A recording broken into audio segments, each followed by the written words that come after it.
Hai Sobat Bengkulu News, kembali lagi bersama saya Cindy. Kali ini kami sedang berada di Dinas Dispora Provinsi Bengkulu bersama Kepala Dinasnya Pak Ika. Apa kabar Pak? Alhamdulillah sehat. Alhamdulillah sehat. Nah, hari ini kita mau berbincang panjang mengenai pembinaan dan bagaimana sih mencari bibit unggul oleh Dispora. Langsung aja nih Pak, kita mau tahu Pak sedikit tentang Dispora. Ini kita kan tahu ya kalau Dispora itu menampung anak-anak atlet-atlet yang berbakat, kemudian dibina dan kita buat mereka menjadi anak-anak yang mampu mengharumkan nama Provinsi Bengkulu. Bagaimana sih awal mulanya Dispora mencari bibit unggul tersebut, Pak? Oke, terima kasih. Sebelumnya saya sampaikan dulu bahwa ini kita Dispora Provinsi Bengkulu ya, sebuah lembaga dinas yang di level Provinsi Bengkulu, tingkat Provinsi Bengkulu. Jadi perlu saya jelaskan dari awal, olahraga itu macam-macam kategorinya. Pertama olahraga prestasi, olahraga masyarakat, olahraga pelajar, dan olahraga disabilitas. Jadi kalau olahraga prestasi itu lebih dinaungi oleh KONI, gitu kan, ada KONI kita di Provinsi Bengkulu. Kalau olahraga kemasyarakatan itu di bawah KORMI. Jadi KONI sama KORMI itu setara. Jadi olahraga kemasyarakatan ini olahraga yang masyarakat kayak senam kreasi, terus olahraga tradisional kan sudah banyak dilombakan sekarang. Nah, itu olahraga kemasyarakatan namanya, itu di bawah naungan KORMI. Kalau olahraga di bawah naungan KONI itu olahraga prestasi seperti kita ikut PON, ikut Porwil, ada kejurnas tapi olahraga yang bersifat prestasi gitu. Itu di bawah KONI, itu sudah lama gitu kan. Kalau KORMI ini kan baru terbentuk, belum terlalu lama gitu, sehingga belum begitu memasyarakat. Yang ketiga olahraga pelajar. Nah, olahraga pelajar ini betul-betul dinaungi oleh Dispora. Kalau di tingkat provinsi, Dispora provinsi. Jadi kayak tahun ini tahun depan kita akan melaksanakan Popda, akan olahraga pelajar, itu Dispora yang domainnya gitu kan. Nah, yang satu lagi, yang keempat itu olahraga disabilitas. Itu kejurnas yang mempersertakan anak-anak peserta disabilitas itu di bawah naungan NPC. Jadi NPC, KONI sama KORMI itu setara ya. Jadi perlu masyarakat pahami dulu itu di situ titik awal kita bergerak. Jadi kalau untuk pembinaan anak-anak, betul itu memang domainnya, tugasnya Dispora Provinsi Bengkulu. Salah satunya kan. Jadi kalau bicara pembinaan atlet-atlet mulai dari tingkat pelajar, memang kalau program pemerintah itu sudah begitu banyak. Tinggal kita menjalankan program ini. Jadi butuh banyak kerjasama semua pihak, artinya kan itu kan. Seperti belum lama ini kita ikuti Popnas di Sumatera Selatan. Sebelum ada Popnas itu ada Prapopnas tahun kemarin di Provinsi Lampung. Nah, sebelum Prapopnas itu ada kejuaraan-kejuaraan di daerah yang bersifat tingkat pelajar. Jadi disinilah kita mencari bibit-bibit atlet-atlet muda yang kita panggil untuk mengharumkan nama Provinsi Bengkulu. Tentu tidak segampang yang kita omongkan untuk bicara tingkat nasional. Perlu banyak sentuhan, perlu banyak dukungan, perlu banyak kerjasama dari semua pihak, baik itu masyarakat maupun pemerintah. Dan itu tidak lepas dari semua itu pendanaan. Nah, inilah yang kadang-kadang kita di daerah ini masih banyak menemukan permasalahan-permasalahan seperti itu. Kita nggak bisa gimana ya, di saat sebuah kegiatan kejuaraan itu dinilai kesalahan dan kebenarannya itu kepada salah satu pihak, nggak bisa. Itu adalah satu kesatuan yang tidak terpisahkan dari semua stakeholder terkait. Kita misalnya kemarin ke Popnas, atlet kita ada yang berprestasi, ada yang belum. Kita nggak bisa nyalakan anak-anak kita nggak bisa terlalu nyalakan pelatih. Semuanya keterkaitan gitu. Jadi perlu pembenahan semuanya. Jadi ada kesinambungan antara itu ya Pak ya. Jadi berjenjang. Yang lebih bagus lagi kan artinya kan berjenjang itu tidak hanya pembinaan, kejuaraan pun harus dilaksanakan untuk menambah jam terbangnya anak-anak ini. Oke, baik. Gitu. Nah, ini kan kata Bapak tadi juga untuk mencari bibit unggul itu kita melihatnya dari ada beberapa turnamen ya Pak ya. Kita ada tim khusus nggak sih Pak yang memantau setiap pertandingan nih, oh mungkin anak ini mungkin bisa nih kita bina, mungkin anak ini, apakah ada tim khusus untuk itu Pak? Kalau tim khusus itu nggak dalam bentuk tim khusus, kita punya pengprov. Kalau di level provinsi itu kan cabur-cabur itu punya pengurus. Pengurus itu punya di bawahnya ada ofisial, ada pelatih semua. Di situ mereka yang akan menyaring. Kalau menyeleksi itu bukan domainnya Dispora. Kita serahkan penuh ke pengurus-pengurus caburnya masing-masing karena mereka yang lebih paham yang mana yang prestasi, yang mana yang belum. Tapi saya katakan tadi, secara umum untuk meningkatkan prestasi anak itu perlu banyak sparring atau ngikut kejuaraan-kejuaraan. Nah, disinilah perlu sentuhan dari semua pihak. Kalau kita hanya berlatih tapi tidak bertanding, itu jam terbangnya kurang. Artinya untuk menaikkan mental di lapangan itu akan beda waktu kita berlatih. Jadi ini perlu banyak kejuaraan-kejuaraan. Kalau Dispora membawahi pelajar, berarti kita gerakkan gimana perbanyak kejuaraan-kejuaraan pelajar di daerah kita, maupun ini bukan Dispora provinsi aja, di kabupaten juga. Ini kan mulai dari jenjang kecamatan, kabupaten, dilaksanakan sebanyak mungkin kejuaraan-kejuaraan antar pelajar. Jadi untuk meningkatkan jam terbang anak-anak itu dalam perlombaan.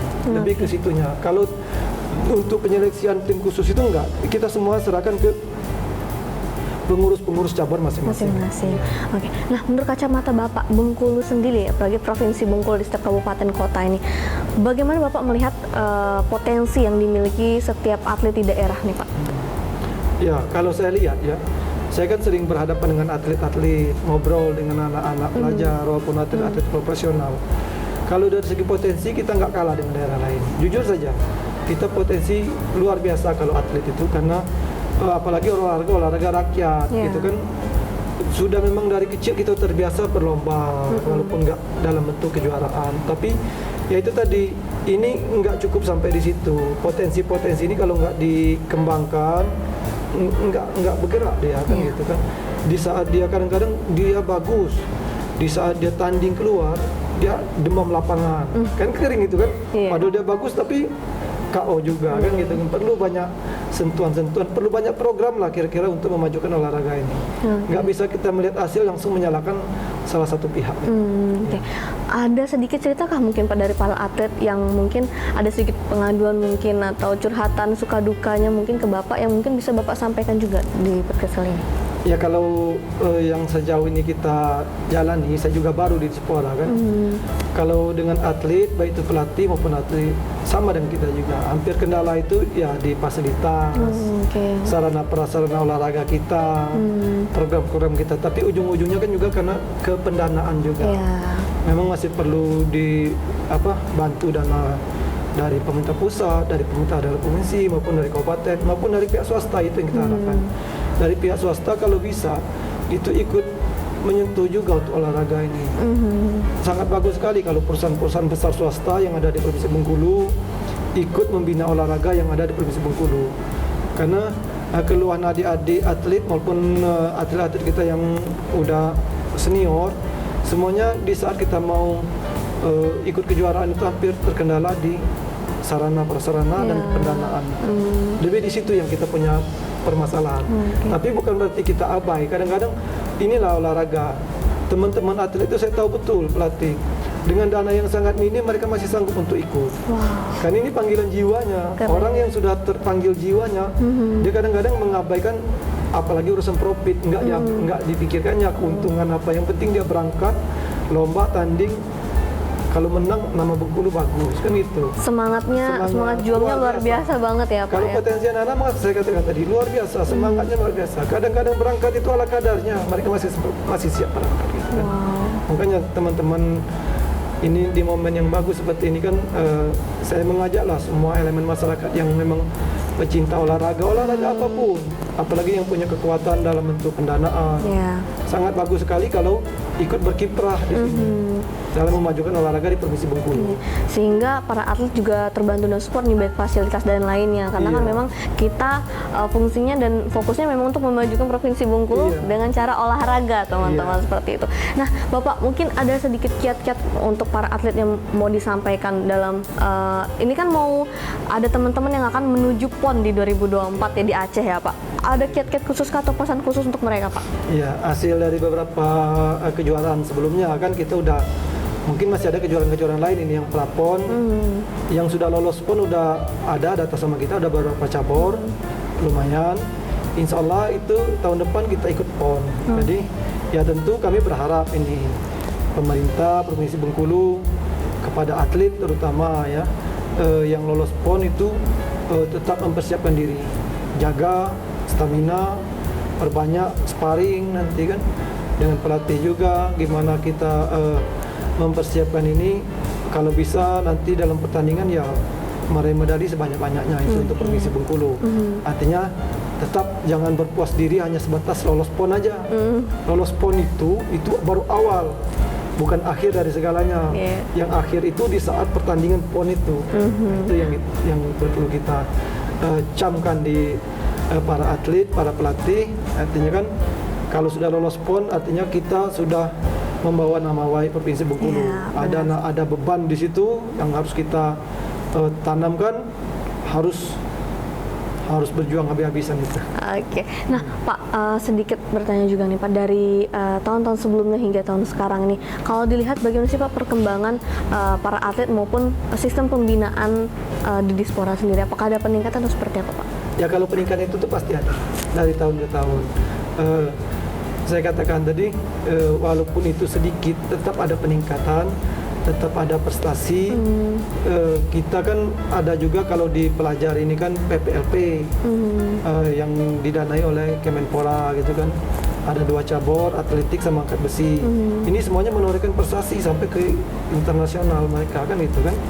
Nah, artinya prestasi ini mulai peningkatan dari tahun ke tahun. Sehingga cabur ini masih bertahan di PPLP. PPLP itu cabur-cabur yang bertahan. Cabur yang tidak menghasilkan prestasi dia akan degradasi. Itu masuk cabur lain. Kan itu. Syarat memasukkan cabur ke PPLP dia harus punya prestasi tingkat internasional lah minimal itu kan. Makanya kalau peningkatan itu saya amati di Provinsi Bengkulu luar biasa. Luar biasa ya, iya, Pak. Ya, walaupun karena potensi dan kemauan para atlet itu tinggi sekali. Oke, terakhir Pak nih, ada harapan nggak Pak untuk Dispora maupun para atlet sendiri yang bisa Bapak sampaikan? Kemudian kedepannya apa yang ingin Bapak lakukan untuk Dispora? Ya mungkin ini terakhir buat semuanya lah. Pertama ke atlet, terus pelatih, artinya kan jiwa olahraga kalau sudah tertanam itu jangan lagi dihilangkan. Saya tahu betul teman-teman pecinta olahraga maupun pelaku langsung kayak atlet sama pelatih dengan segala keterbatasan yang ada yang kita miliki di Provinsi Bengkulu, kadang-kadang kita masih ikut kejuaraan nasional, prapuan semuanya. Tapi itulah panggilan jiwa kita. Walaupun dengan dana seadanya tetap berangkat. Alhamdulillah kadang-kadang dengan pendanaan ala kadar itulah yang membuat kita lolos PON itu karena semangat tinggi tadi. Tapi tolong teman-teman semua tetap jaga, jangan kendor, jangan patah semangat. Keterbatasan ini mudah-mudahan kita doakan saja ada solusi dari para petinggi-petinggi di negeri Bengkulu ini. Artinya kan mudah-mudahan lah terpecahkan. Tapi jangan sampai nanti di saat mereka menyentuh kita, ternyata kita sendiri yang mengendorkan semangat. Jangan sampai seperti itu. Artinya kan dari segi atlet saya berharap semangat tetap tinggi. Junjung sportivitas, pelatih juga silakan bekerja dengan baik. Nah, dengan harapan seluruh masyarakat dalam peran kita sebagai apapun di masyarakat, mari kita memajukan olahraga di Provinsi Bengkulu. Peran apapun kita di masyarakat, baik itu pengusaha, kedudukan kita di pemerintahan, kalau bisa ikut andil memajukan olahraga di Provinsi Bengkulu ini. Itu yang kita harapkan. Oke, baik. Nah, jadi buat teman-teman nih yang semangat terus untuk berjuang dimanapun kalian berada, baik olahraga apapun yang kalian ambil, jangan sampai kendor ya Pak ya. Tetap harumkan nama Provinsi Bengkulu untuk kita bersama nih. Dan juga untuk teman-teman yang mungkin baik swasta maupun pemerintahan yang ingin memajukan olahraga Provinsi Bengkulu juga bisa langsung bergerak melalui fasilitas dan maupun apapun itu. Oke, itu aja cerita kita hari ini. Saya Cindy bersama Pak Ika, pamit undur diri. Sampai jumpa.